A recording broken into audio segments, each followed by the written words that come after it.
Hello. In this lecture, we are going to study conceptual block diagram of cognitive radio based on SDR module. There are two main units. The upper dashed line is receiver unit and lower dashed line is transmitter unit. The first block in this diagram is wideband antenna, which is gate to cognitive radio, and it will decide the total bandwidth of cognitive radio. We know that cognitive radio need to scan the spectrum, so the total bandwidth of cognitive radio will depend on its operation and service. The bandwidth of wideband antenna is given with the formula summation of I is equal to 1 to n delta fi, where n is the total bandwidth divided in n sector. Multiple antenna is preferred in cognitive radio because it will enhance the spatial resolution and detection efficiency of cognitive radio algorithm. Duplexer will provide isolation between incoming and outgoing signal. Dynamic frequency selection will work on DFS algorithm for automatic selection of frequency. In the receiver unit, you will see several SDRs are connected in parallel.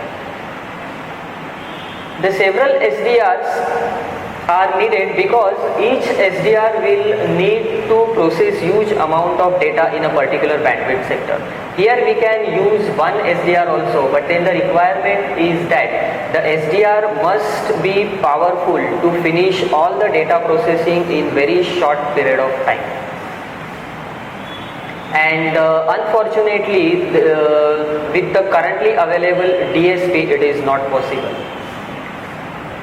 All this detected information is then fed to a unit which is responsible to take intelligent decision by combination and selection of detected information and to obtain the information what we need as the output. In transmitter section, the first block is adaptive synthesizer, which will generate local carrier reference signal for modulation and up conversion operation.